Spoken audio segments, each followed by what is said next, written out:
Hello everyone and welcome back to another Our Classics. So in the last episode, we were talking about Jonak and we were talking about the New York Excelsior in the original season.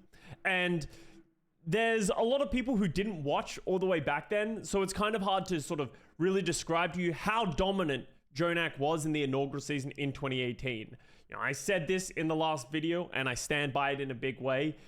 It is by far the biggest gap any player has ever had from the lead to everyone else playing Zenyatta. So with that in mind, I was like, we should go back to a 2018 season. We should watch one of the best matches that New York Excelsior played in and sort of go over it and sort of see how great he was. We've decided to go to the London Spitfire versus New York Excelsior Stage 1 final. We did watch this in the history of Overwatch, but it's a banger match. It's the best way to get my point across. And let's be honest, I don't know how many of you have crossed over and watched both. But if you watch both, you're the GOAT.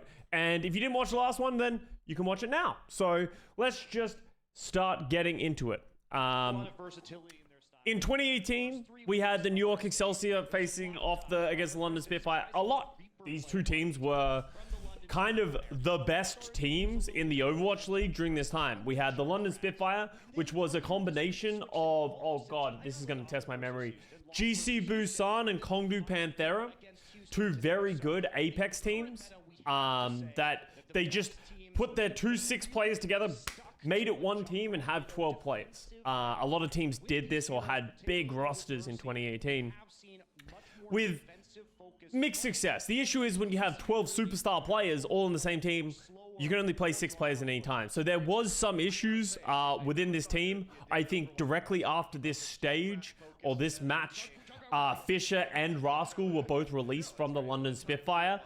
There was rumors of drama going internally with the Spitfire squad. And then New York Excelsior, this was a team called LW Blue. In 2017, this team had been sort of scouted by Bare Hands. That's a name for you old heads to remember. And they kind of just had this LW Blue roster, and they had a bunch of different pieces from the Korean scene. The biggest pickup throughout all of this, and I think probably the biggest pickup of 2018, was Jonak. Jonak was a very unknown player in the competitive Overwatch scene, at least in like competitions. But he was kind of like a ranked legend. Like, he was just incredible on ranked. And, New York Excelsior ended up giving him a chance. They signed him to the roster, and he ends up winning the 2018 MVP. And primarily, that was off of the back of Jonak playing Zenyatta. We come here, decide to watch a VOD of 2018, and Jonak's playing fucking Roadhog. I believe it goes to Zenyatta later. I made sure to check that there at least was some Zenyatta being played. God, wait, please tell me we're going to have some Zenyatta at some point, right? It's probably just a Junkertown thing. Yeah, there's a Zenyatta. There's some Zenyatta. Oh, yeah, there's Zenyatta. We'll get some Ana as well. Yeah, okay, sweet. This is just a Junkertown problem. Okay, let's just be sure that we're not about to watch fucking Roadhog for 20 minutes. Because this was also, this triple tank solo support, was also very common in the 2018 finals and the playoffs. This was like the meta where you'd play the Orisa Hog, pulled pork, you'd pull and then you'd hook, and you have the Diva to mitigate the damage, and then you'd play solo support Mercy, because at this point Mercy did a shit ton of healing. The Valkyrie, I believe this is double res. This is double res meta, where if you aren't aware of what that was, is Mercy could instantly res people, or she would cast to res people, and then when she was in Valkyrie, she would get another resurrection. So you could res 2 people at any time. So another value of having double support, solo support, is that Mercy's getting all of the healing. Actually, interesting enough, London Spitfire went to the Zenyatta instead of playing the Diva. So they put the Diva player on the Hog, and they keep the flex support away. So Jonak ends up dying. It should be hard, but we got Junkrat. This is like classic 2018. People just did whatever the fuck they wanted.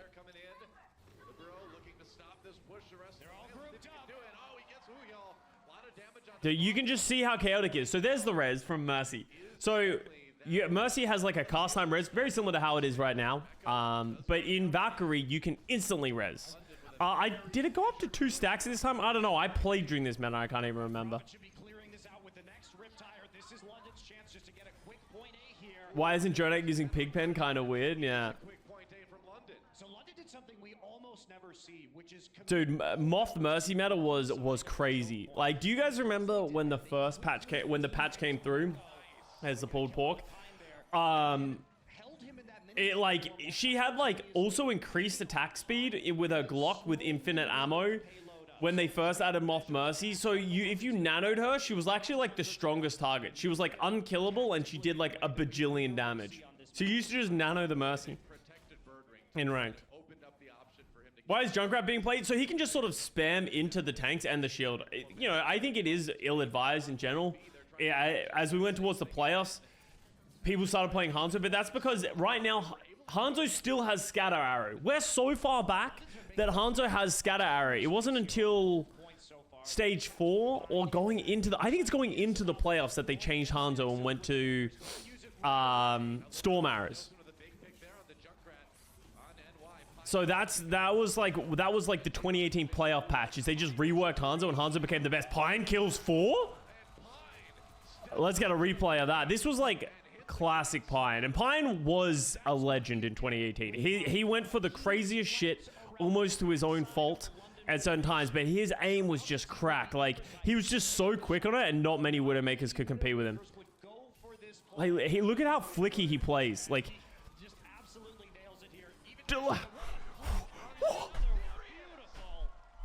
like, what the fuck is that? What the fuck is that? Like, he's just... It was ridiculous how good he was in 2018. He gets pull parked anyway. But, like, it's just crazy what you can pull off with these Widowmakers. And then remember, this is before, like, Widowmaker used to be a lot less mobile, if I remember correctly. Supercharger has fallen for the London Spitfire, but Pine still on the high ground, trying to prevent this payload. It's interesting that London Spitfire aren't playing any Widowmaker. They're just sort of playing like a dive with a Genji Tracer, with the pulled pork, with a Zenyatta. Their comp's kind of all over the place. Jonax finally moved over to the Zenyatta. We got Valk Rez, so there you go. Arc, Valks, Rez's Pine, and then Rez's Meko. And you can sort of see it happen. Look at the Valk. Look at how fast that Mercy just like flies. You just fly, bloop, bloop. And it's because it was instant with the Valk Rez. You literally could just fly past it, E, and they would instantly come up. It was ridiculous time. Like, this is why Mercy was so strong during this meta.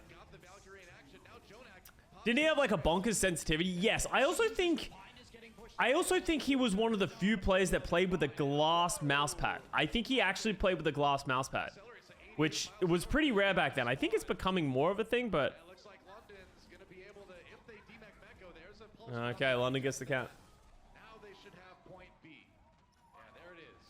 So now Pine onto the McCree for So realistically, Pine was insane, but he still holds no records for Widow. Yeah, like, Widowmakers have gotten dramatically better since then. And I've told this story before in my videos, but like, Sire player on this map, on Junkertown, like, he had like a 30% crit rating, on this map, and it was considered like the most ridiculous thing we'd ever seen in 2018. People were like, he's actually AI. While these days, like, a lot of players get 30% crit accuracy on maps. Like, it's a lot more common, and players have just gotten better at sniping in Overwatch.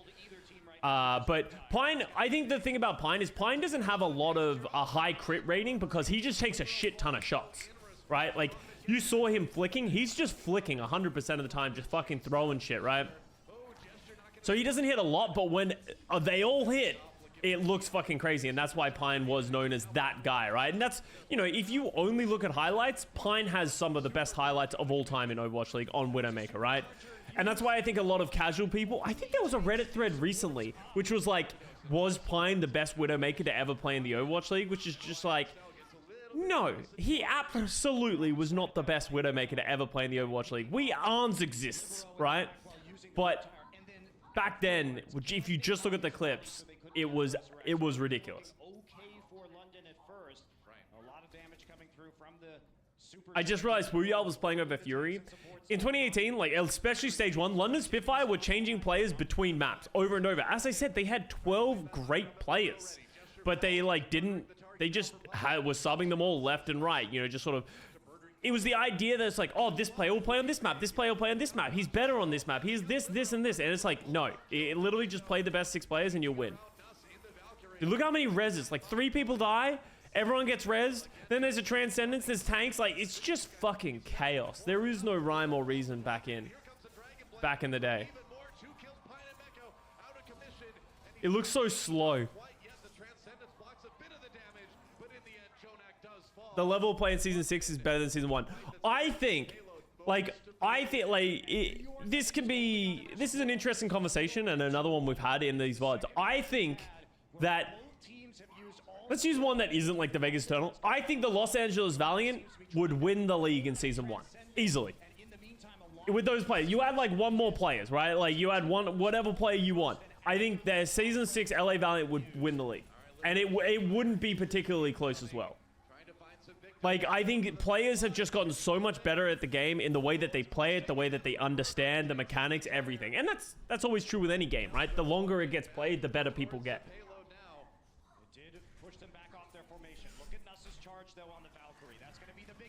Like, we're all just such new. Like, you just look at how slow everyone's playing it. Like, especially when, I don't know if we'll see it in this series, but like the Winston juggles that we used to think, like, you know, we talk about, you know, the Fisher juggles and the Gesture juggles in Season 1.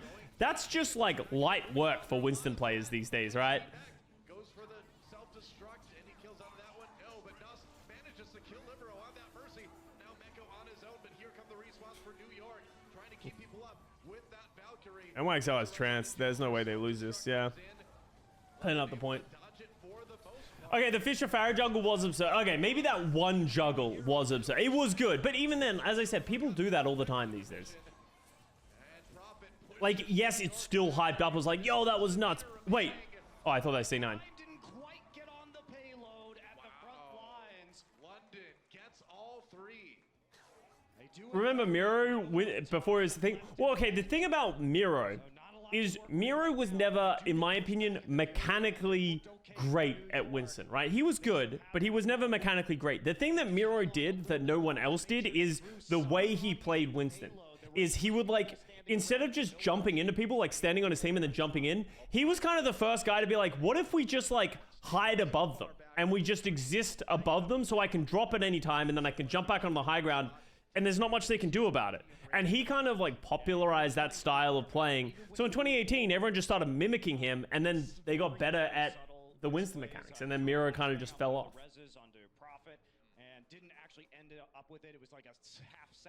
I don't think any Season 6 team would win in 2019 over Shock, though. I disagree with that as well. Like, I think they would. Talk about the fatigue for London Spitfire coming into this one. They have played a lot of games today, but by the same token, you could say, hey, these guys are all warm. I think teams are dramatically better at, like, ult cycling, coordination. Their mechanics are dramatically better. Like, so many different things, right? Hard to equate the As I said, obviously Shock would do very well, especially if we're just playing GOATs. But I think there is no team that like has lived through the test of time that's like these guys were the best, right? If they can finish it with any time left on the clock, should be in good shape, but they gotta get there first. And we are going to see a straightforward 2019 Shock is a well-oiled GOATs machine, and Season 6 would be out of practice. Yeah, well, like maybe if you're gonna go, well, we're just gonna import this one team from who are much better, but they're going to a time where they've never played this against a team that like perfected that. Like, yeah, okay, but like that's not really fair, right? Like, NYXL coming out of spawn. London I think if you give those times any level of practice, they'd probably win. up there, but they may back off fast. Yeah, it's literally incomparable. That's a good way to put it. Like, oh god, everybody's getting fucking deleted. Hooks for days, man, but Pine gets the kill on Bedosin. Arc brings Mano back. New York looking okay. Wu Yell under pressure here. He's got some healing from Bedosin, so Pine gonna back away for now.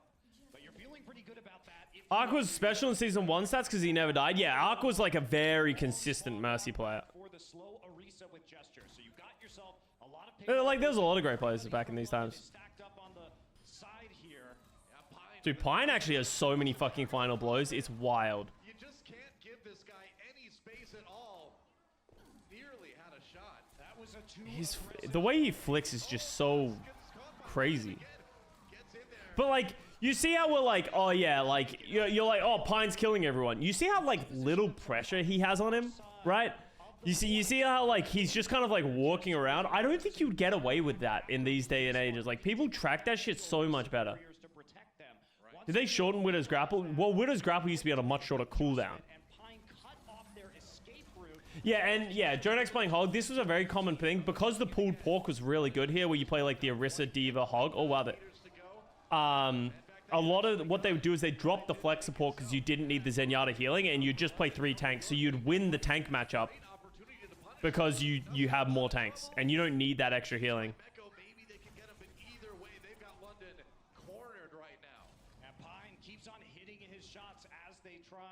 Plays Widow like Tracer, yeah, it was ridiculous. And, you know, to a detriment as well, right? Like, Pine definitely lost NYXL some games. Like, he lost the game against the Valiant. I remember, do you guys remember when he grappled? But you remember when you could, like, jump on the outside of Watchpoint Gibraltar and grapple to the edge of the coast, 3rd point Gibraltar? He did that 3 times in a row against us. And we were like, one time you're like, okay, getting a little cheeky there. But he did it 3 times in a row and they just, like, got held and then lost the map. It wasn't great. It's great for me, but he's going with the highlight, yeah. Dude, Mecco has just been getting beamed. Because I guess he only has the Mercy healing as well. Yeah, they had to wait for the barrier. That's why it took so long for Pine to be revived. For Arc, and now they are going to charge forward into this. Nastai's doing Tiva Bomb. He's no Jimmy, that's for sure. Yeah, well, no one's like Jimmy. We gotta go back and watch the Classics video of the one where I molded it, Jimmy. We can watch it again. What's crazy about the Excelsior though is they have 3 great road. Bro, watch Shanghai versus Florida Stage 4. Hell no. Roadhog Divas, their only tanks. Of course, It's the original El Clasico. Oh god. who specifically plays it on Nobody talks about Libero. You know, Libero was sort of given this, like, he's like the Swiss Army knife, and that's what made him great, is he really could play anything. Like, Libero could play anything, and he was good at it. But he also wasn't the best at anything. And that's what, oh, nice kill, right click by Bedosin. That was kind of like his weakness to a degree, but hey, you'd still take players like that. And Libero was great for the New York Excelsior in this season.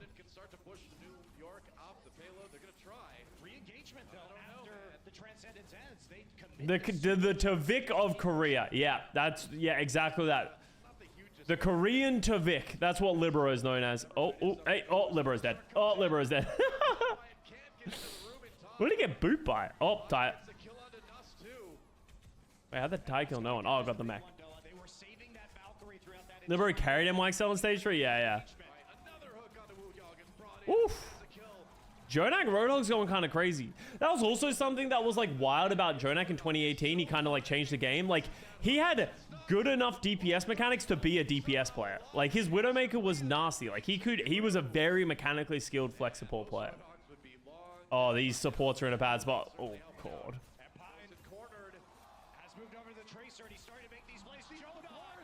Kriv 2, yeah, Kriv 2. Well, Kriv did move to DPS for times, right? But he was good, but not the best. And we have 3 minutes and 20 seconds, and the New York Excelsior are almost at the end of Junkertown. They have got nearly all the time in the world to complete this. Hopper, yeah, Hopper was pretty good in 2018. He was also a big flex player for Philly.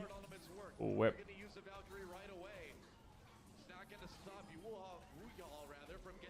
Oh my god, dude, how are these Diva Bombs getting so many people? Like, how does the Mercy die to that shit? There were no tanks left, but Doshin had just gotten his trance up. Day Flight. Matt's just, well, okay, we got Matt in a mood where he's just gonna start saying random players' names. Everyone from London. He's just gonna start saying shit. Oh shit, I picked a scab. Whoops.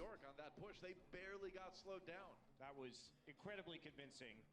You'd have to say. No kidding. So remember OG Pogo Bombs? Yeah, like, some make sense, but like, these ones are like, Mercy players should not be dying of these. But 4 minutes in the. Alright, skip forward. With less than a minute now, the doors are open. They gotta push this. Oh, and Pine. Prophet just gets deleted. Here. That's a rough start for London. The payload's still gonna move a bit, but a little bit easier for New York to move up on that one. Looking tempted by Jonah. Oh. Right now, so far this match. Joe Meister existed to do content with the Philly Cook. Yo, good old Joe Meister. Bird rings 10. Crazy. So he's had a few more deaths though, 5 more to be specific. But that's what you get with Pine. You're gonna get more final blows. You're gonna get a few more deaths. It comes with the territory. Very true. Yeah.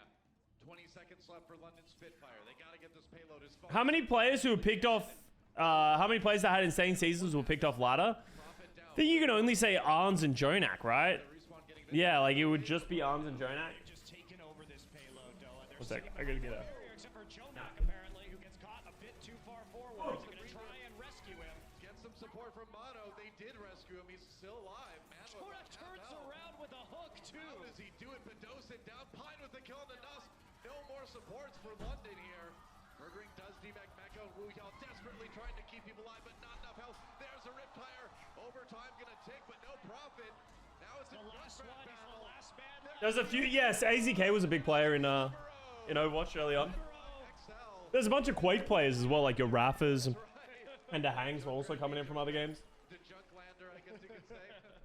The Junktowner. They could be only one. He's the king of Junkertown now. Yep. So, wins the spot. Last time New York attacked, Dude, it's crazy to see Prophet like playing back here in 2018. Like obviously we know he was playing back then, but he's still kicking, bro. so they have to wait for It's a the never-ending cycle. because New York was ready for these shenanigans. You can see Pine already. Why aren't the Orissas using Javelin? Because this is before they were able to have fun. Do you remember every main tank player just hated to play Orisa? Orisa was just the worst thing ever to play. After the Sonic Arrow is down, this is gonna be crazy. All right, London going for it. You gotta do something. That payload. People still hate Orisa? Yeah, but I think Orissa's fun these days. I don't know. Maybe that's a hot take. Oh, the Sonic Arrow might not have caught that. Yo, the rush. The Lucio Moira quad tank rush. Pull back here. Gets low. Can they keep him alive? Oh no. Oh my god. A true staple of the 2018 season, you know? When all else fails, just play Moira Rush. This is still gonna be really hard, but EU Overwatch. these choke points with a lot of tanks, you're going to be feeling better. Jonak Oh yeah, the Libero Farah now. Oh yeah, what now? Libero goes on to the Farah because they have nothing to deal with him. No, there's nothing that's going to be able to shoot up really and do anything that far unless he gets low enough to be grabbed. You got to be careful there. Birdring and Goats in its earliest forms. Well, quad tank and triple tank was a very big thing in like 2016 and 2017 Overwatch, right? It's also, it's like the big argument of why like roll lock was always necessary because as long as you could stack tanks, people would stack tanks. And like I would say 80% of Overwatch before roll lock came in was triple tank at least. That's it. It's just Prophet and Bedosian left with Wu Yao falling. I mean, who kills Libero? Yeah, that was the problem with it, right? That'll be a barrage just to zone them off. yeah, that's right. One last stand from Bedosin on the Lucio. He's going to drop Bass Gesture. Could jump in. Nope, can't get it. Easy first map for the New York Excelsior. The payload Oh, I think I'm going backwards. Moira attack. in. Nope, Oh, let's just skip this way. there. Did you remember these old stat cards that would just fly during the break? Good times.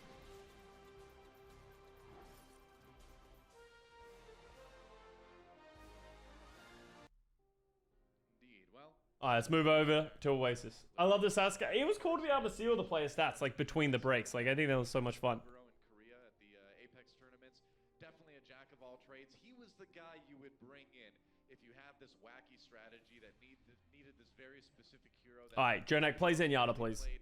That was Libero's place to be, right? Goats was always inevitable. Brig was just a catalyst. Yeah. Well, like even if you know, The meta has sort of evolved to fit. stacking tanks was inevitable, and stacking tanks was always a thing, right? Like people like to forget that. Remember, the 2018 Grand Finals was triple tank, double DPS, snipers for that as well. Solo Mercy. Like the metas weren't great prior to Goats as well. Player, which is Hureg into this roster. Looking back, season 1 might have been a little over. It definitely was, right? Like this is a best of 5 series that goes for 2.5 hours.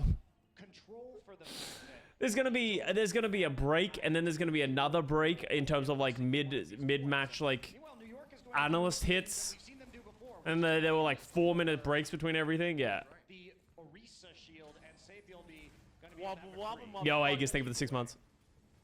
Standing in the corner, Saviel B on the high ground, looking for a few shots. Bonk, bonk. Being annoying, getting chased away. Oh, the flashbang.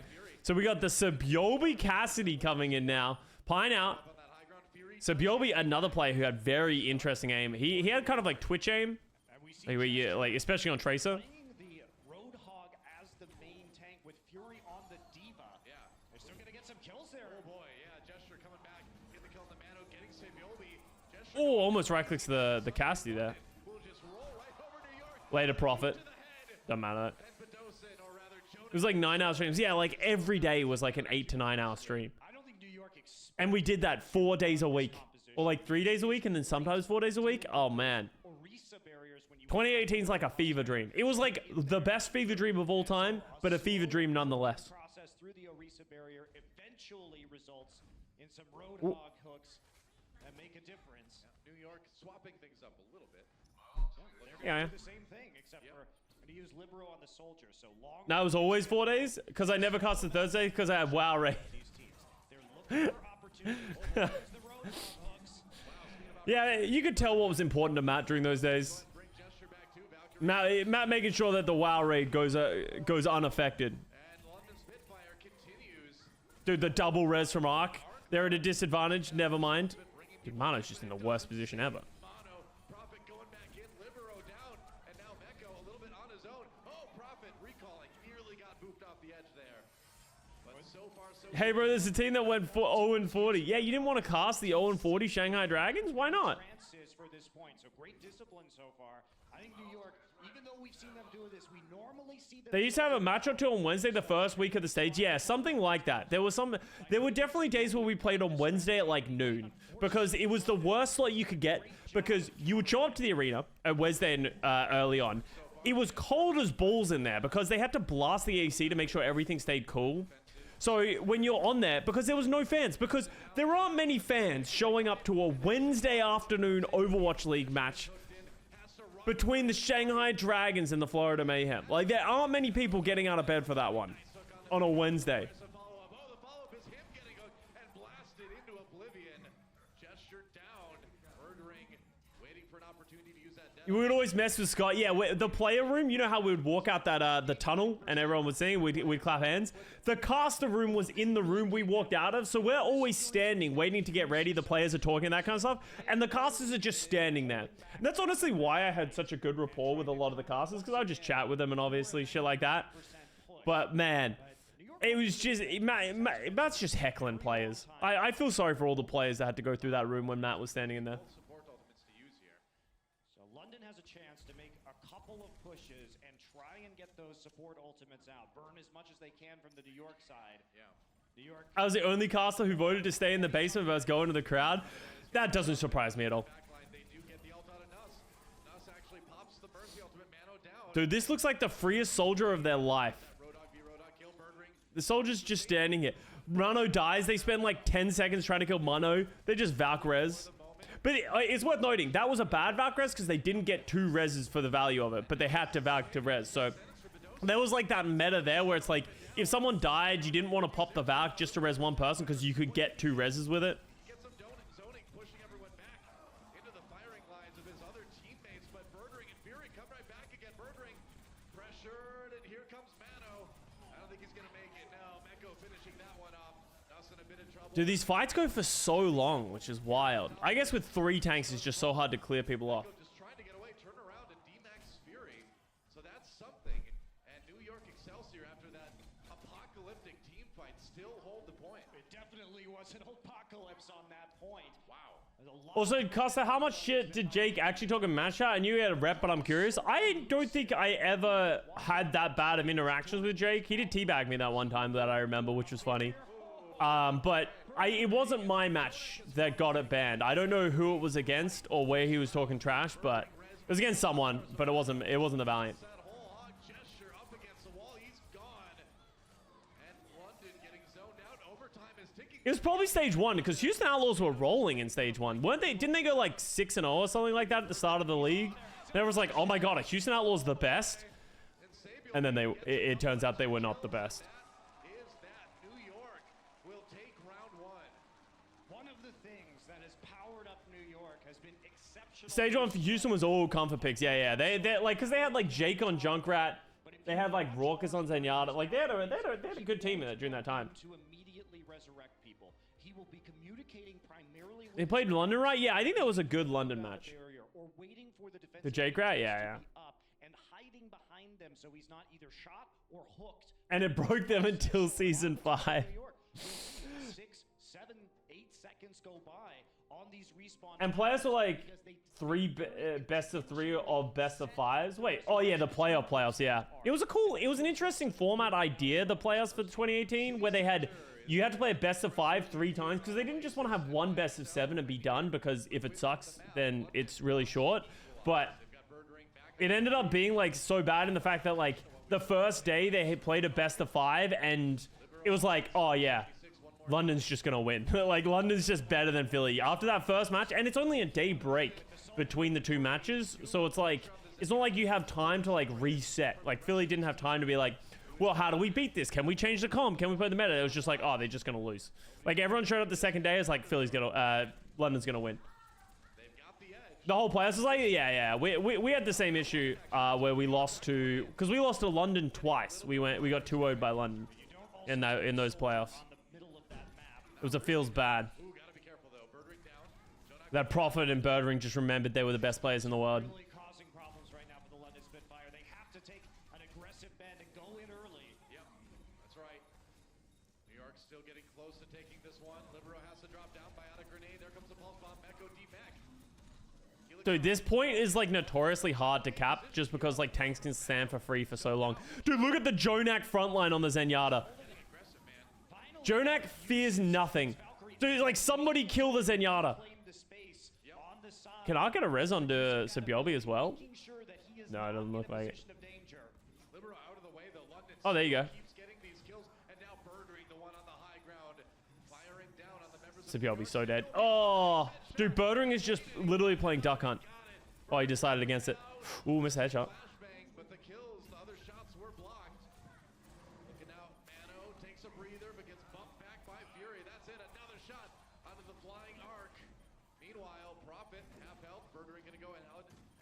Protecting him, and it looks like London is going to take the point and hold it. New York, I mean, it looked good for them early on, but they just kept losing people. Well, they never actually took the point. It would have been great for New York had they taken. Yeah, that is a good point. The fact that nobody capped that they'd probably just win the round if they held the point. And the fight is won. Just the one fight.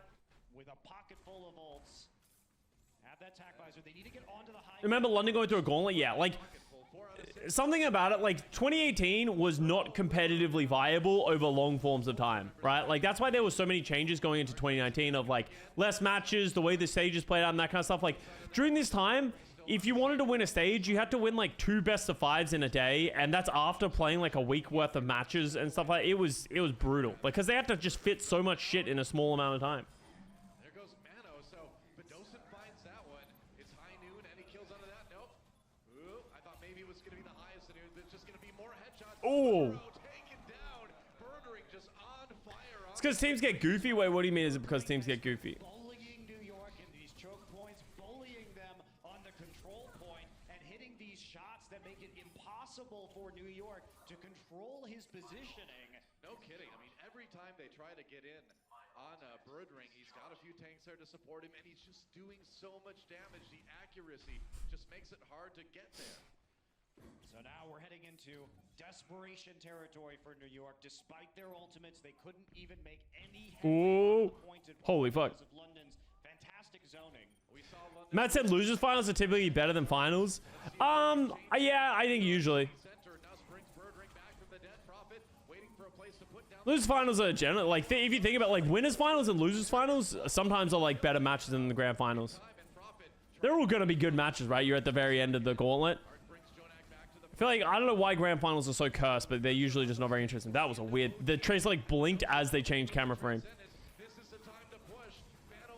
It's so hard to track who's winning these fights. I forgot how hard it was. Wait, what? NYXL's coming back in this? Killing the Mercy is huge. Are they actually going to be able to... Wow, they're actually going to flip. Get a kill onto Sabiobi in the back lines. Yep, that's right. Sabiobi gets caught by the self-destruct. New York continues. If they get Nuss here, they're in a good spot. Oh, sorry, Ark, I mean. Really doing a good job of The Prophet Tracer is back.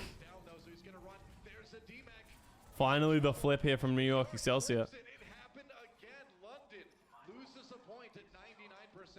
And last time we didn't see the best discipline. They wanted to take the point immediately again when they had time to work with. They were more aggressive with the Valkyrie. They ended up paying for it in the long run.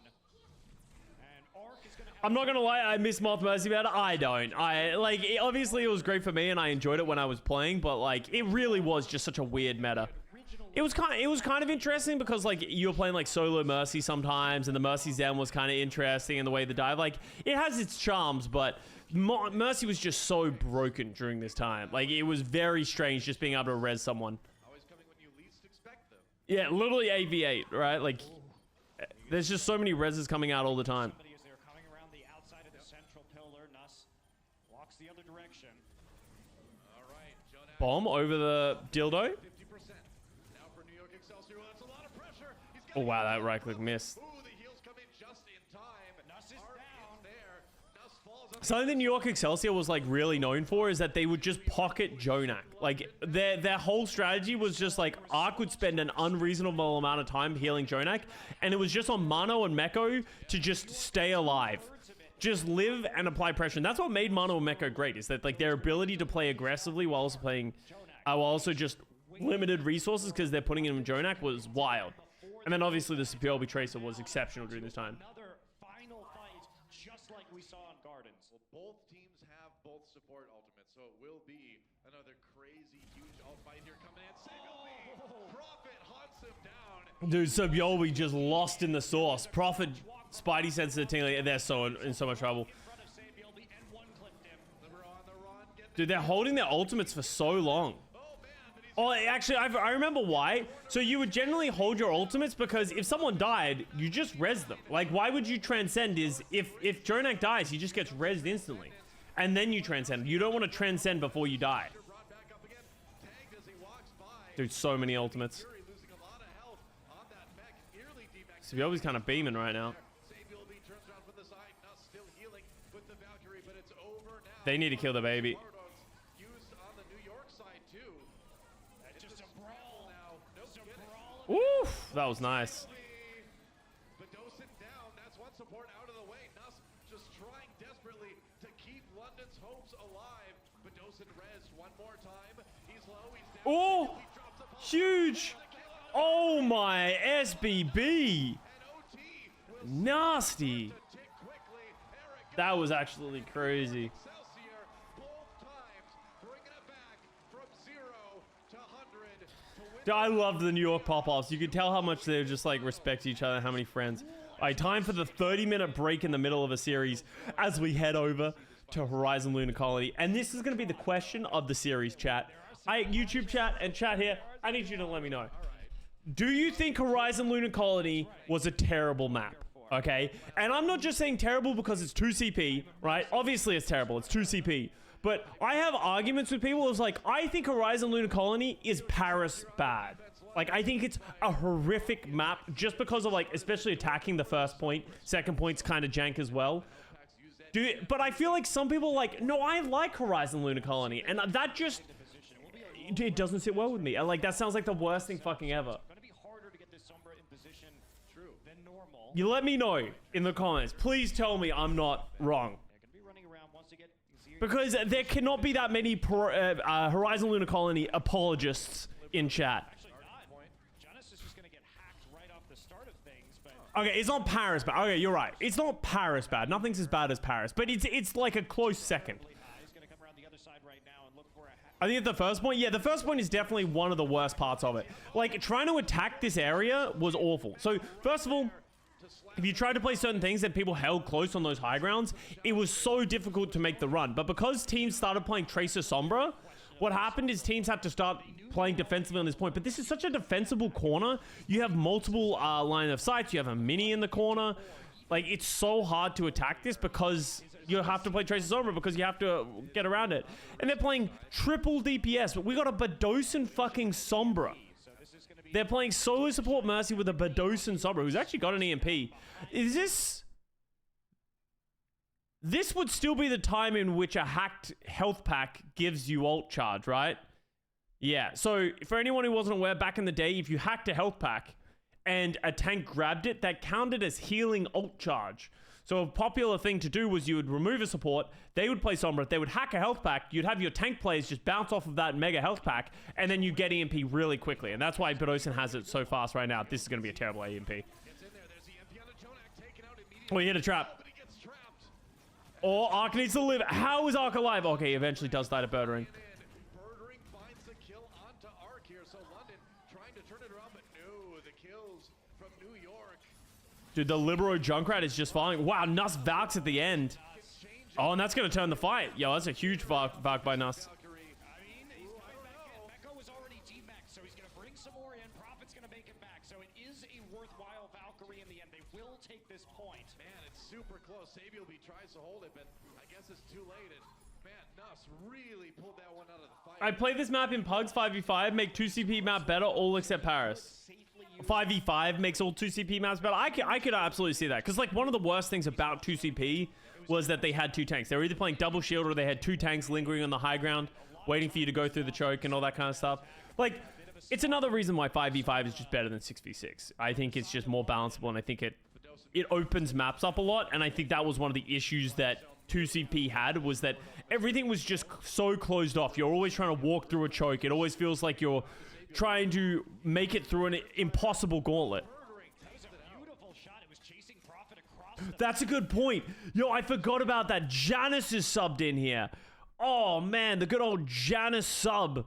When New York Excelsior were like, hey, we're winning too easily. Let's take out one of the best Winstons in the world and put in Janice. Because Janice is our 2CP Winston specialist. He just has a great understanding of 2CP.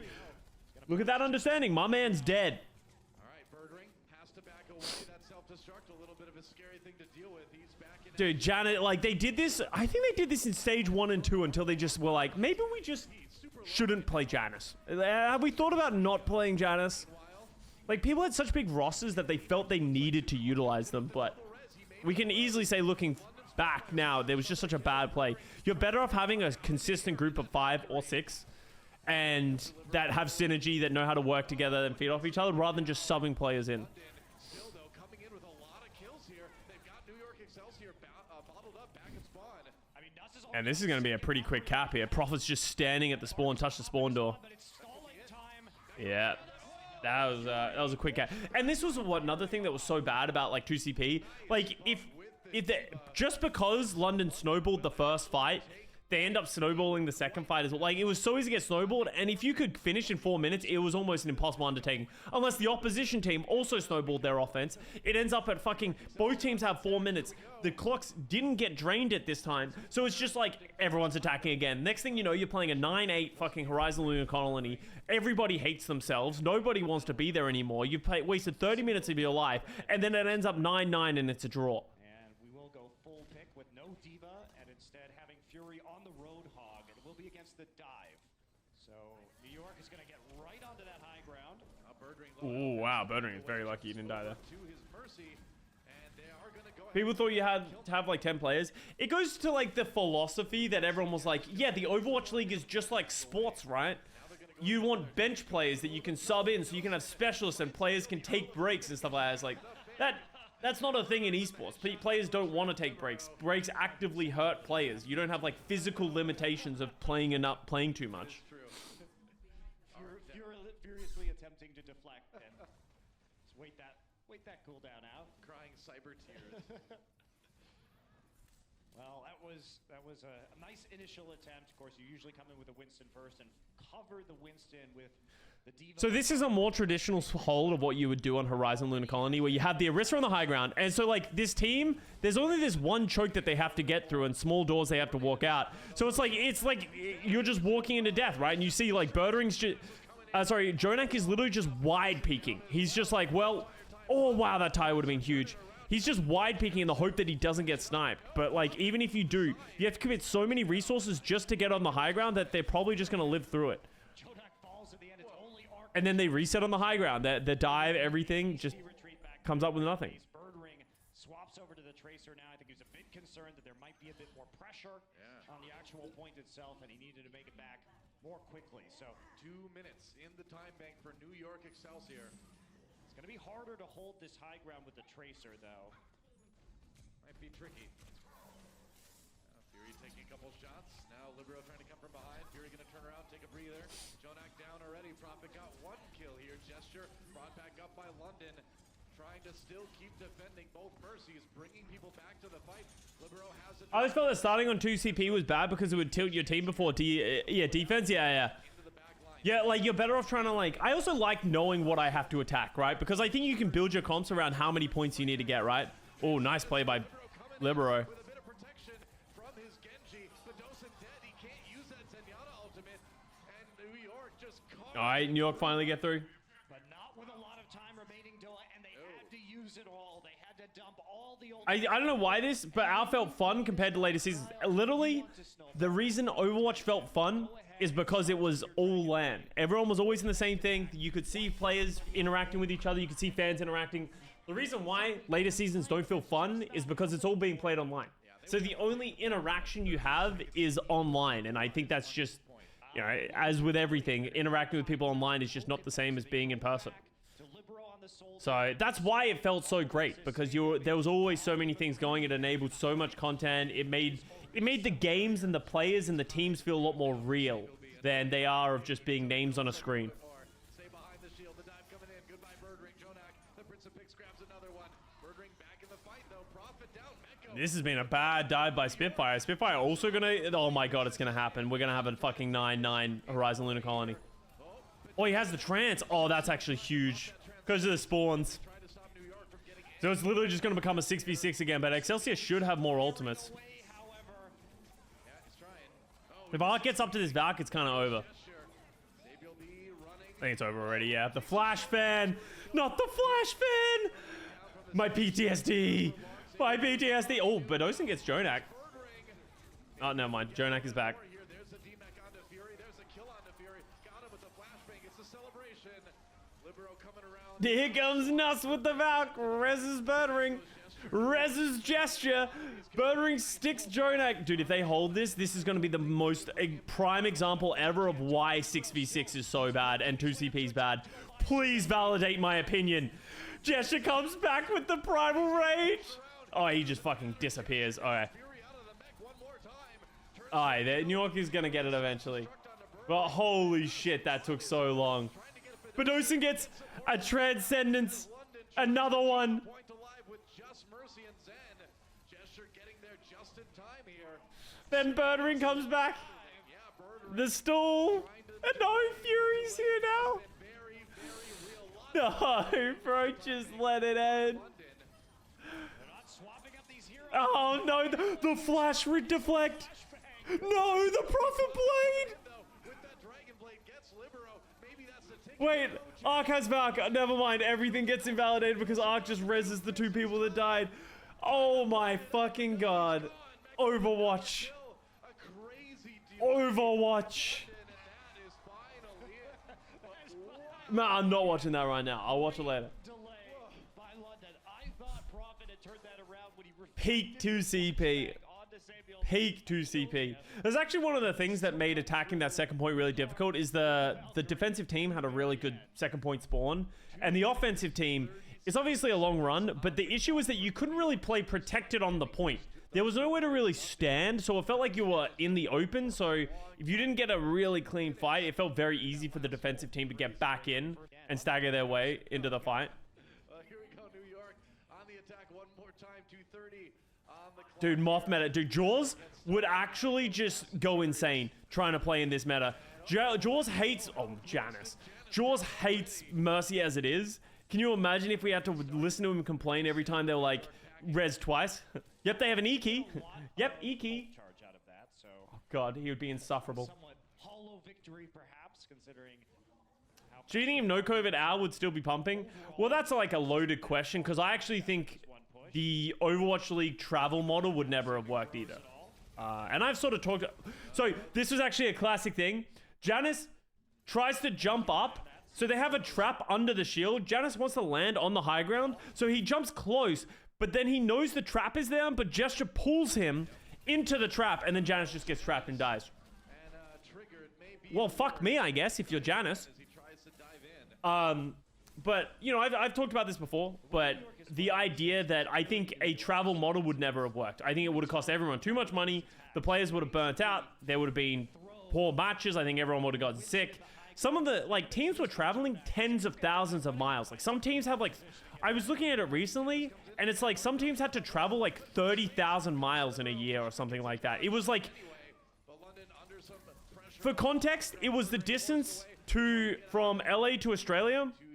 They had to do that at like return. They had to do that 3 times, I think, in number of flights, and that's just the total miles. That's not including how many times they would have to go to the airport, how many hotels they would have to live out, how long they'd be away from their home, how little quality practice they would get, because that's like the underrated thing that I think a lot of people don't think, regardless of all the travel, is meaningful practice, and having the time and the setup to be able to practice effectively would have varied from location to location. Not everyone has great practice rooms or dugouts or all that kind of stuff in every single arena.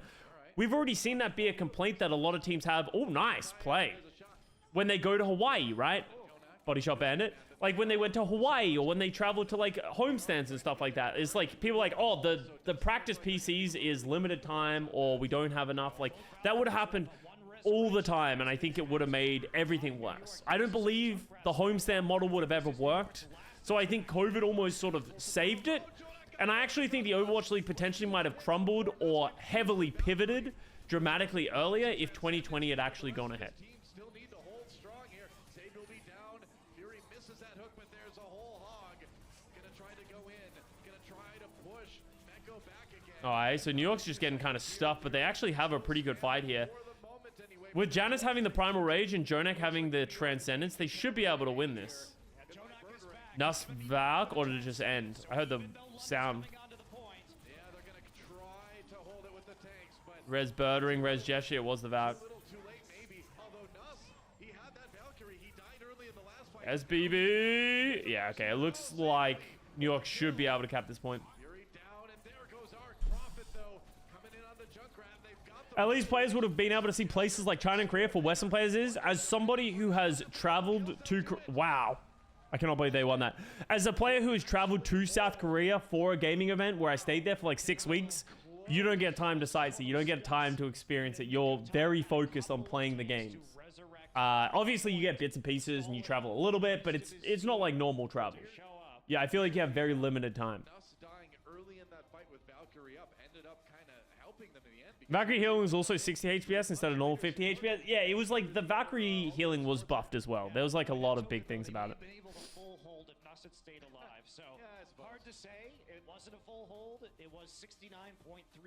So a little bit over 2 ticks. Yeah, 6 of one, half a dozen of the other. You know, you know how it goes. But at the end of the day, London. With I think the location-based model was fine for gathering. Yeah, I think in a perfect world, if you wanted to do that city-based model, I think what you needed to do is you kind of needed the entire league to travel. If you know, like, you should have a home base like in LA where most of the matches happen, but then the entire league or like half of the league would travel to certain places from time to time. Obviously, that's what they were trying to do, but I think it was way too split up.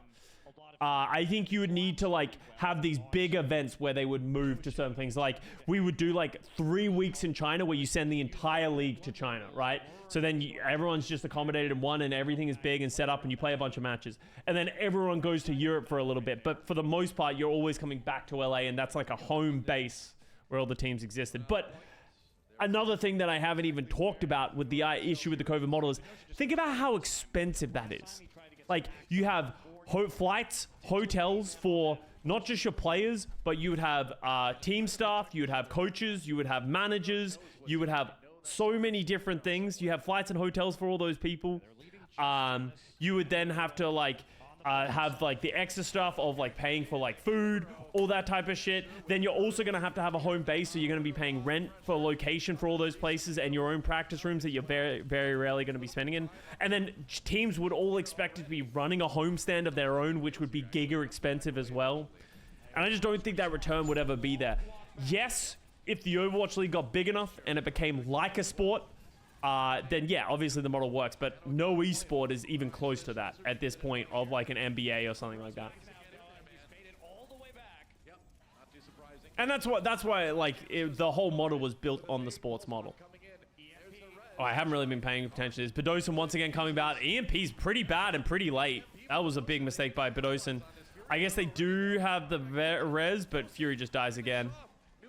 And they just can't kill him. Jonak is just in the back, and he held the Transcendence as well, which is a big deal. Capitalize on it. Jonak stays alive, and Arc was already in that Valkyrie form. So Yeah, you saw how a bunch of the players got really sick. Was it Houston Outlaws and the Washington Justice got really sick after like the third homestand? It was something that a lot of the players were complaining about. They were already getting sick just from the couple of weeks of travel. Yo, what's up, aliens? Wear sunglasses. most of their team within line of sight to get that EMP down. They're forcing the London to make. All right, 2 minutes, 30 seconds. New York got 69% as well. Oh, that pull mine actually nasty. Breaks the res. Huge by Meko. And London with a Yeah, 69%. Nice. the defense. And remember, things are tense for London too. If they don't win this map, they are not going to win this series. Oh, Birdering goes down. Birdering. New York still has a chance to finish it right here, right now. Arc, taken out actually. Gesture comes in with the primal rage. Oh, the 180 just bop on the Prophet. Gonna keep holding.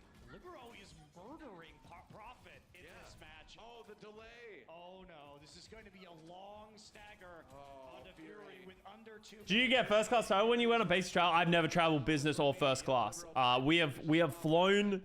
I flew a little bit with the Valiant. More time. We did like thing, but no, we only ever traveled economy. We never traveled business or anything like that. To win this series. Well, that's a good start. Same Our teams don't have money for that shit, right? Like that's another thing. Like they don't have Coming in.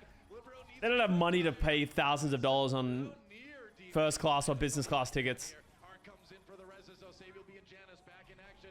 Self-destruct. Coming in, doesn't catch anybody. Meko taken out by Bedosen again.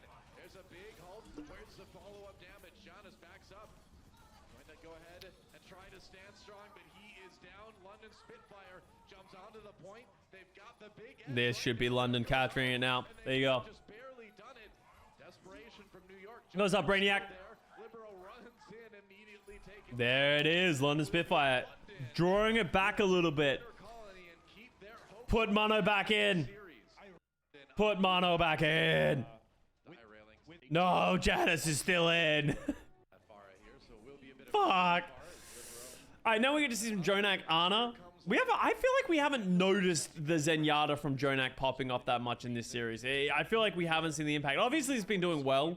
He's been getting picks and stuff like that, but... like May on. Oh, we got Rascal coming in from London Spitfire. That's true. Bastion may boost strat on Nambani. That was Libero though. I was gonna say I know, but I'm saying So Rascal, the Farah player. So I think this was his last game with the London Spitfire. The initial poke coming through. This is the first year of the league, yeah. This is the first stage of the league. Arc have been forced onto the We're all so young and full of hope. Oh, Bedosa just gets down early.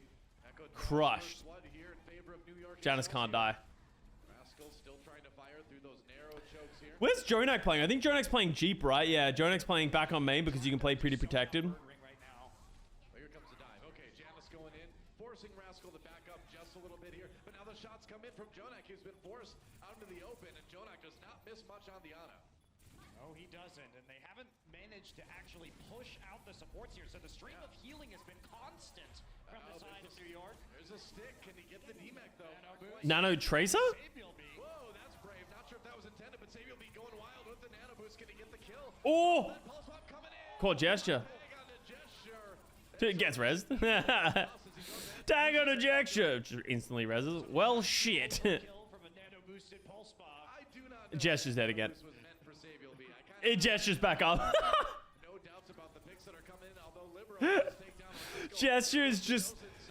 Can we see Gesture die a third time in the thing? They kill the Winston Farah of the Excelsior. They both get res. Nuss is dead. Gesture finally pops the primal. But No supports left. it's Jova. He's going to take a double jump as the primal rage ends no. back towards his spawn. Fury got DMAC'd at the very end of that. Little bit of a staggered spawn for London to deal with. That's annoying. Remember the lolcasters started calling body blocking the Overwatch? Wait, really? Nano boost. That's funny. Has another nano boost again.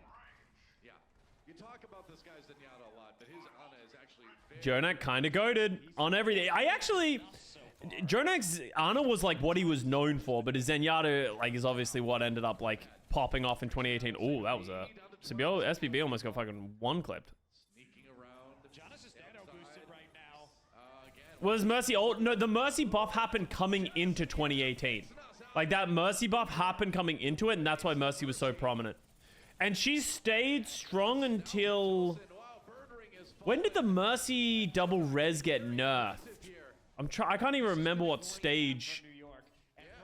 Stage 3?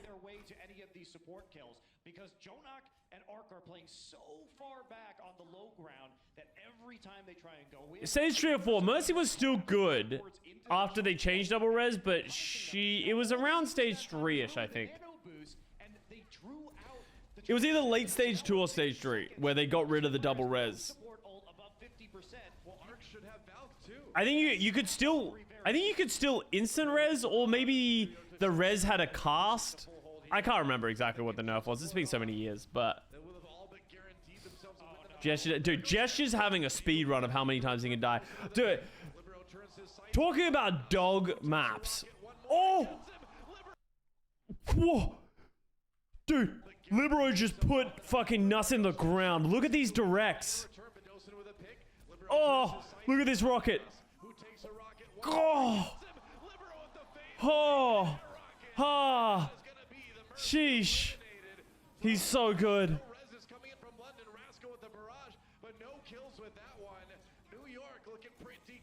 Literally the look away. Yeah, that would still be impressive day. Yeah, that's something that was still, if you hit that, we would have been fucking pogging out. They know the Zen's there. Bedosin has Trance though. Nuss has Valk. This is actually a pretty winnable fight for the Spitfire. I don't like that Nuss used the Valk so early, but because they had the Transcendence and they don't have anyone dead, so they might lose value on the res. Oh, he hit the stick. I don't think it's gonna matter though. Yeah, London should get the first cap. And it looks like London may actually be coming back in this fight. Man, it was 2 seconds, and they got on there during OT. They will get the payload moving, barely avoiding getting full held. And Nuss got his Valkyrie at exactly the right time to make that push happen. Jonak now has to switch to the Zenyatta himself. Libero will be on the Soldier 76. So back to a more standard composition. Birdring surprisingly may stay on this Junkrat. Well, it's been a good hero these days. We'll see if he can make Birdring staying on Junkrat is a choice. less, only about 2 minutes. Why was Junkrat so good in stage 1? Gets held on. What made him so good and why did he fall off? I'm trying to remember what... Like, his tire was, like, dumb broken at this point, at this time. Because, like, if it was climbing a wall, you wouldn't hear it. So the tire was very good. And it was, like, one of the few things that could kill Mercy. I wonder if it's just the burst damage and, like, the trap. Mercy boost? Yeah, maybe. But, like, surely you're just better off playing something like a soldier, right? Here comes the self-destruct, I believe. Yeah, Mako, can he get back into Oh, huge kill by CBLB onto the Mercy. Like, at this point... For obvious reasons, Mercy is by far the most important target to kill. If you can kill the Mercy, like, you're probably going to win the fight. You kill anyone else, they get rezzed. Because he was good against dive. Yeah, I think it's like his whole kit is pretty good against dive. His tire was pretty good. Very good in chokes. I can understand why Monty Doa kind of talking about, like, why are they still playing Junkrat? With, like, high grounds and not many chokes and all that kind of stuff, like... Junkrat's probably not very good here. But on first point, right, you can put traps on chokes, you can spam down, you got grenades and mines and all that kind of stuff. Has to back away. Ooh, Jonak really low. Bedosin gets the kill onto Janice. That's big. Arc pops a Valkyrie for the res, but here comes attack by Rascal. He's been saving it for this moment. Yeah, good trance. Transcendence coming in now for London to make sure they can keep pushing. Rascal on the run a little bit, but they could just take this fight. Janice backing out. Dude, these fights are so chaotic. Oh, that was almost a nice 180. You just see how hard it is to kill the Zenyatta's. Oh, Libero gets the tire just hasn't really been able to do anything, right? Oh, wow, Birdring's dead. That should be a second point held. Ark needs to not die, though. Who's on the high ground? Is that... Rascal's on the high ground. Nah, it doesn't really matter. Dude, Rascal was just beaming for a bit there on the high ground, just doing so much damage. If he was able to kill Ark, that would have been huge.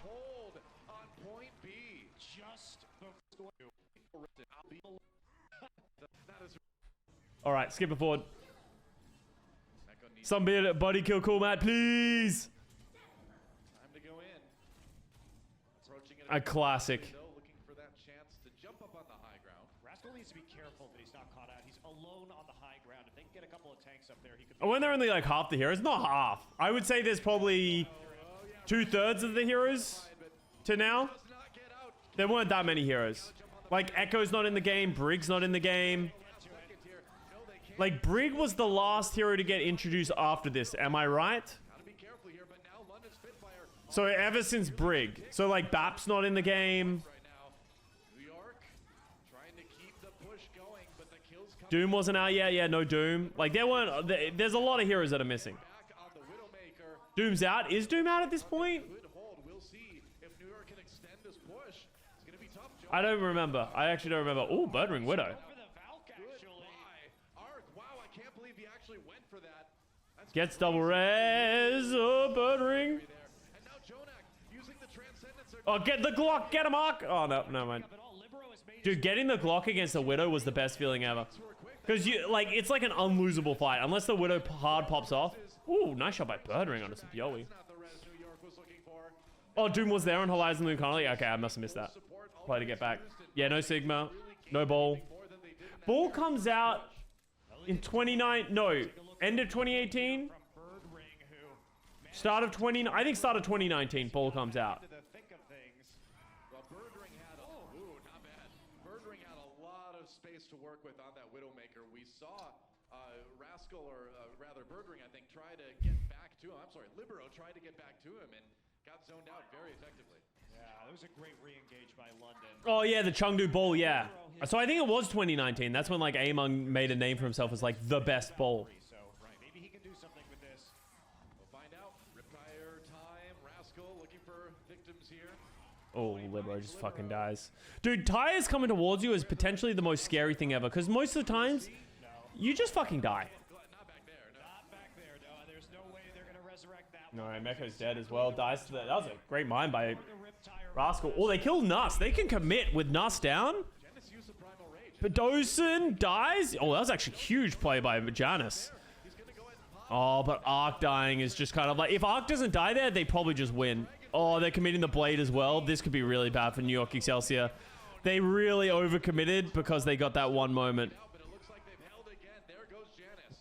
That's Trance, that's Primal, that's Blade. only time Libero had to use That's that Bomb. Well, they got a Pulse Bomb Valk. Obviously, Valk's the strongest ultimate, but they don't have anything to, like, pair with it. back with the Transcendence. Who would you say is the most bloodthirsty? It was definitely Neptuno. Neptuno was a psychopath on the Mercy. Like, he literally was just waiting for a reason. Oh, man, I haven't been impressed. I think London's done a great Oh. job zoning out that Kenji 2 and Birdring. This picks off Jonak. Hey, Zen, you were alone in the hall, man. That was bold. I mean, you don't expect the Widow to be there. I guess so. Like, and it was super viable. Like, it's something that you really should be doing. Like, you needed to go aggressive sometimes on Mercy to get that value. Like, especially against Widowmakers, you need to be willing to, like, risk it and go at the Widowmaker. Because if you don't, then you just fucking lose. Like, there are certain times where, like, you as the Mercy are the best person to deal with this. Because you could fly so fast at them, and then you have infinite ammo, you can move in 3 directions, and, like, it's hard for the Widowmaker to hit that shot. So, you needed to be bloodthirsty at times. Had free reign this entire defense. All right, Rascal with the Riptire. Trying to deny this push before it starts. Jonak gets the tire, though. Crucial pick again from the Zenyatta. Sabielby gets in the back lines. We're into OT. Another tick taken by New York already here. Sabielby ducking, weaving, building up the pulse bomb. But now they've got the first support ultimate out of the fight. Libero does go down. Overtime. Gets one. Transcendence used. Oh, he's going to go ahead and Oh, Sabiobi going crazy. Oh, Bedosen getting Mecho's huge. If Bedosen lives... Oh, great play by Nuss to save Bedosen. Now Sabiobi's in trouble. may have this one. Yeah, there goes Art Birdring. Ooh, the shots are just... Like, this Birdring Widow has been such a problem. Because they haven't been able to deal with it, and he's just, like, getting very important picks time and time again, and New York is going to get held. Yeah, but there's the self Sheesh. get back on the Okay. London Spitfire New York, will tie up this let's put Mono back in. Thoughts? Queries? Concerns? Mono back in. Mono back in. It's time for the action to begin. London Spitfire, New York Excelsior. It all comes down to this. Let's get going. Damn it. It's going to be Oh, gesture. How did you die so quickly? I'm gonna go ahead and guess it was a combination.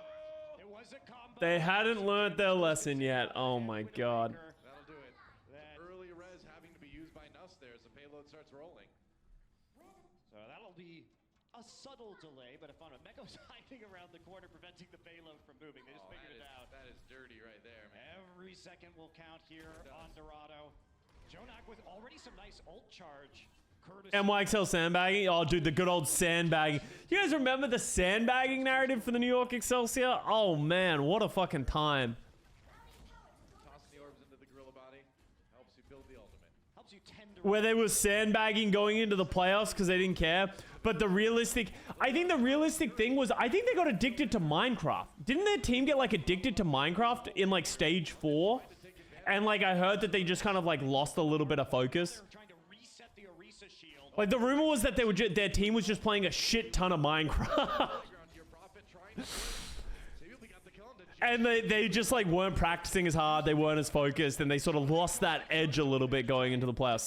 Seriously. I think, I don't know how real that is. Like, and it probably isn't that extreme, right? They're probably just playing Minecraft in their spare time. But, like, that's focus. Dude, it happened to the Valiant in I think it was 2018 playoffs as well. We didn't get, like, addicted to a different game, but we, in our spare time, a lot of us weren't playing ranked because we were playing, what was that fucking, it was kind of like an Among Us game that we kept playing. Deceit. We got addicted to playing this Deceit game as a team because it was so much fucking fun. But, you know, obviously it's good team bonding and stuff like that, but yeah, it got to a point where, like, okay, we need to stop playing this fucking game. We need to start focusing. And this is a bit of a different strategy from New York. How often do we see... Remember one of our last leaks was it got compounded because all players were eating the Samyang spicy noodles, so the team had whole bad diarrhea? Oh my god. Just a bunch of fucking gaming nerds. The biggest example of that. Taken away from London Spitfire to try to complete point day. It'd be crazy if they actually got held here. I can't imagine. And it's been no ults besides the Widowmaker ult used yet for New York, Doa. Nas is going to be coming back. To see was so fun, dude. That game was a lot of fun. It was a great game. Oh, here we go. That's right. The Altfire coming in. Save will be brought back up, of course. Libero waiting for it. Is that why Val got bounced by the semifinals? No. Like, we were good. Like, we were good in the semifinals, right? Like, we weren't, like, terrible, but, like, you know, what are we supposed to do? London Spitfire just ended up getting really fucking good at that. Oh, nice bomb. London Spitfire just got really good in the playoffs. It is what it is.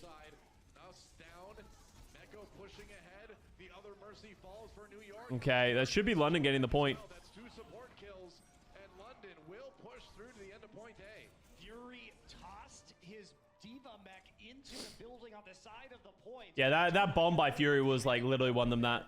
Where he used his transcendence, and yet his allies, of course, still died inside to the damage. He survives, but... Yeah, they just couldn't get out of the room. Left over to handle the situation or delay any longer. 3 minutes left. What was your favorite playoffs of all season? 100% 2022 playoffs and finals. Even, like, it's even fun because, like, all the players and teams were in the same area in Anaheim. Like, we were in the World Cup stage at the Anaheim stadium. The finals was an absolute fucking banger. It was such a good match. And then, like, also just the players, like, everyone was there. Like, it really felt like 2018 and 2019. Oh, it really felt like 2018 and 2019 again.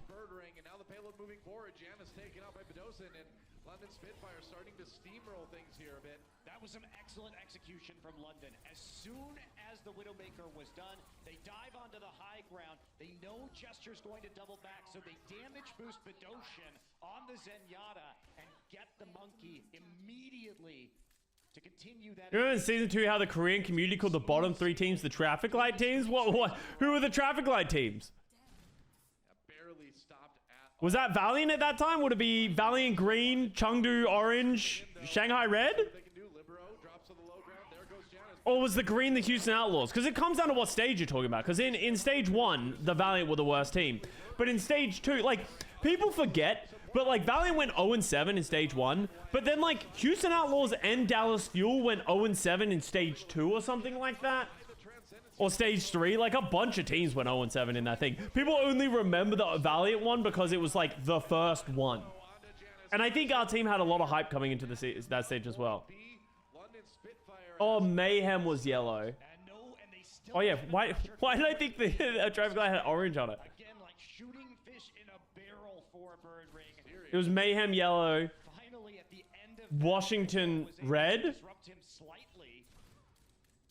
But he still had the easy time of it. Vidoshin and Bird Ring. Remember the "We Are 0-7" meme? I think that was funny. I've gone back and forth on it, and people have been like, it was really bad. I thought it was a funny meme. I think that "We Are 0-7" was funny because we put so many like things into making the "We Are 7" thing. "We Are 0-7" was just too funny. Oh, nice. Vidoshin brought back up by Nuss. He's going to go ahead and use the Valkyrie. They're going to start pushing here. They're going to start attacking. And now Bird Ring, they got to do something about this guy. Nobody's there to touch him. He's free firing into the back lines one more time. London kind of rolling now. I think anytime people own it, it's kind of funny. Yeah. He knows where the arc is going to be. He's going to be there sitting, damage boosting Jonah. The thing is, but people, like, as much as we own it and it was funny, I feel like people remember the Valiant 0-7 more than all the other 0-7s and stuff like that, you know? So it's like, yes, it was funny, but it also made people remember it more. Like, so maybe just not acknowledging it would potentially have just make it go away. Still with a minute 25 on the clock here. And a huge advantage in Ultimate. So maybe they can hold, maybe New York can hold this right now as Fury heads down to a trip at the beach.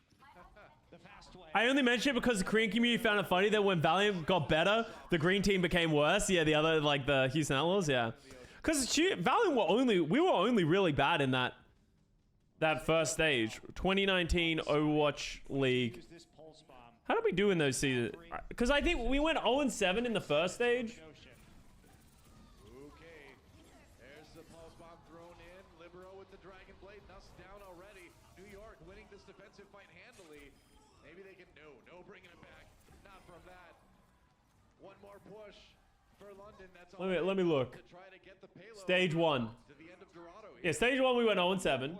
Stage 2 we went 3-4. Stage 3 we went 5-2. And then in stage 4 we went Trying to just throw a bit more 4-3. So we only really had that one bad stage. Stage 2 wasn't great either. But 3 and 4 is not bad. Like we were only like we were very mid the entire season, other than that first stage. When did remake kills become a thing? Not until like 2021. They buffed that damage a while ago, but like not that long ago. but they need a ton of kills Do you see the champ rings that posted? No, you got a link. for New York.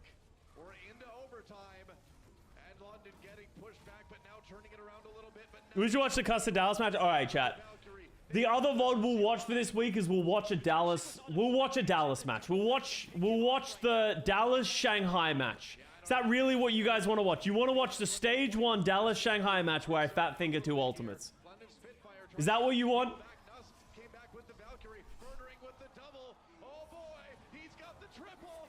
Yes. Oh, you guys are the fucking worst. There's the self-destruct though. They need to keep people All right, that'll be the next one we watch. dropping so fast right now, and they've lost Profit, they've lost Nuss. New York down for the moment, but they are The spawns are just too close for New York. Even if London do get kills, they're not going to be able to clean this up. back one more time. Maybe they can do it. We need the Taimu Winston thing of legends. Soon to Bird Ring. Ooh. Away at New York, but Gesture taken out. The tank eliminated with the pulse bomb. Bird Ring clinging for the life of his team's attack ground. There goes Fury. Profit soon to follow, maybe. Yeah, there goes Profit trying to stay alive. Here comes Nuss. He's on the Lucio now. It ticks away. And a valiant effort from London, but New York will prevent them from completing their attack run. Oh, here are the rings. Thank you. Let's have a look at these. Quick pause. Yo. In overtime, with the Valkyrie available, and London has been able to get a lot of room, a lot of movement on. I'm kind of curious to see how this looks. Because it looks obviously in Photoshop where everything pops. It looks pretty cool. There's a lot of details on this though. Off of a Dragon Blade. Man, I really Very Florida, very traditional sports. I want to see what they look like in person. The design's cool, but it'll be interesting to see how they actually look. so just Who are you with 2 rings and no playtime? Hey, fucking legend. Start things off. He's given Hureg a run for his money of being the best bench player of all time. And they are going for the Genji Tracer dive again, Noah. It didn't really work. Did Florida actually win? Florida won. Florida Mayhem won the league. They were very good. They can make it work here. Prop it up. People forget that Prophet was a hyperflex. Oh, yeah. Oh, sorry, Birdring was a hyperflex? Oh, yeah. Birdring as well. Like, Birdring kind of became a hit scam player through and through later in his career, but early on, he was like a Tracer Genji player, right? Him and Prophet would trade off whenever they needed to. And the same thing with Prophet. That's what made Prophet Birdring so scary, is that they literally just played whatever. Has the infra side up already. They're not going to contest anymore on the high ground. They want to reset. They've already gained about a minute. Oh, Libero, you are bold and sneaky. They know he's behind them. London know that Cyber Ninja is back there somewhere. Gotta watch out the back lines. What do I feel like I've seen that shot that Birdring was about to make? Yeah, you gotta watch out, man. He's around there somewhere. Dude, New York have done nothing this whole round so far. The infra side is down, so he's not going to be able to track that one any longer. Yeah. But he has provided quite the distraction. No kidding. If you're Birdring, you really need to be careful here. So if you're New York, you need to take advantage of this. Now they're pushing in. They're going to send in Janice. And Birdring backing away now. That's the time for the Oh, Libero. That's the kill. Mission complete. The payload moving forward. They've got the man advantage now. Libero rejoining the fight here. Firing from behind. The payload's still moving. They've got London pushed back into the building. Nuss has Valk though, so it's like you kind of just don't win. You got to get. Oh! Did Nuss die? Oh my god, Nuss. Oh, he did die eventually. That was pretty bad by Nuss. He ended up in a very bad position. Nice play by Libero though. They've lost a lot of people already though. Jonak coming forward with that Zenyatta. He gets All right, big cap. Widowmaker, and they will take points. God, I miss two tanks. The fact that I don't know how you guys watch this and be like, God, I miss two tanks. I watch this and I'm like, God, it was so fucking chaotic. I guess chaos is fun in its own right, but man. Settled. Also, Jonak had an ability to get some damage onto him from that angle because the rest of the London Spitfire were pushed inside the buildings. I wonder why they did play Janus on these maps. There was I wonder if these were just like Janus maps. Hello, Riptire, Janice. Janus just caught that one. By Prophet. I was an off tank level. It was definitely when off tanks were eating the most because you had the least of it. I think.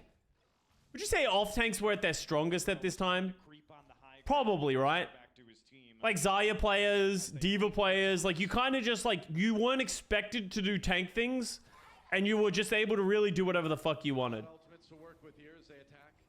Nuss only at 28% is absolutely Now at tanks, you have a responsibility to do other things other than just like peel. big difference in the amount of time that they can buy here. You're just a beefy DPS, yeah. Oh, there's a shot. Gotta get out of that self-destruct though. Oh, But Dosen dies, so with Trance, I think he'll probably get res by Nuss though. Ooh! Ooh! Oh, they're gonna res? Oh, I don't like that res by back by Arc. I think you just let that one go. gets the res onto I feel like that's something that like I'm seeing from this match looking back is like every team always thinks every fight is winnable. Like no one's just willing to reset and come back with more ultimates. Everyone's just like, if they lose players, if we throw more ultimates, everything could be solved. the Mercy ultimate at that stage when both of your DPS have died that deep into enemy territory.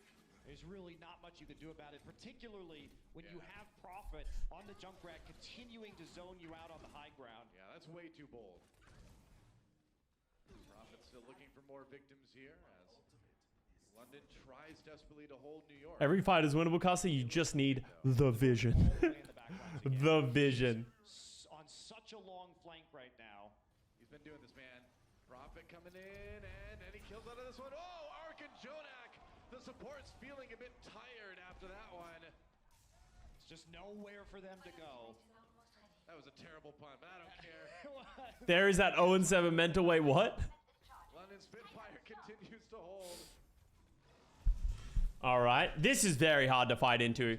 And that you can understand why the Junkrat is good here, right? Like, he's just holding corners. It's so terrifying for Subyobi and Libero to move around the map. There are traps, there are double mines, all that kind of stuff.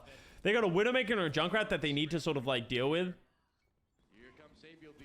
He wants to change it right now, going in after Nuss. Ark, the one who Nah, Nuss is never going to die there. Prophet, yeah, see, and Prophet gets fucking Arc of all players. has to rejoin the rest. Yeah, that's another reset by Excelsior. Libero down as well. Ooh. That was the push they wanted. The Valkyrie down once again. Due to the death of Ark, he will be coming back with it charged up. Jonak Ooh. trying to get away. Birdring looking for those shots through the eye of the needle, but no. Has to back away.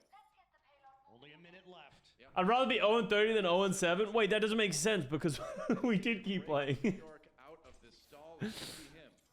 He's got to time it so well around the support ultimates that Well, London has up, though. That's the thing, man. You have to draw both support ultimates out, and then, only then, can you maybe look at getting that huge Dragon Blade kill streak.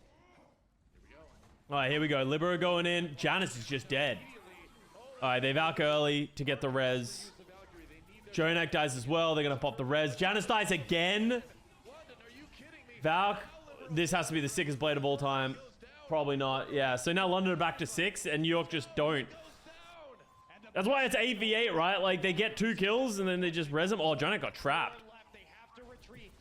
Jonak might trance this. He doesn't want to, yeah. And they are so lucky that they didn't lose Jonak late there. But this is it.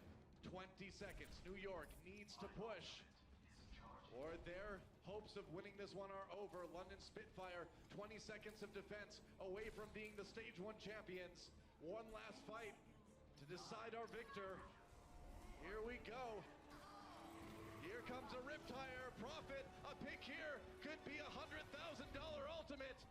Could he do it? Oh, he's out to the mercy. Oh, he found the arc. That's huge. Huge transcendence comes in from Jonak. Nuss reses Prophet. Oh, no. It's so bad. That was a really good tire.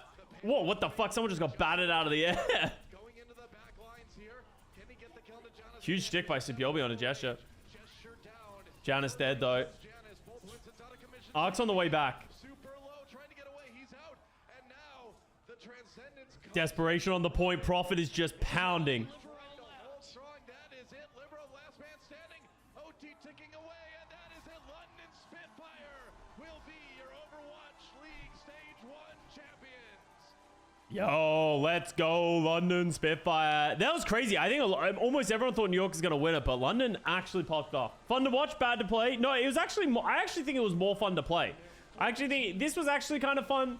You know, I'll complain about the meta.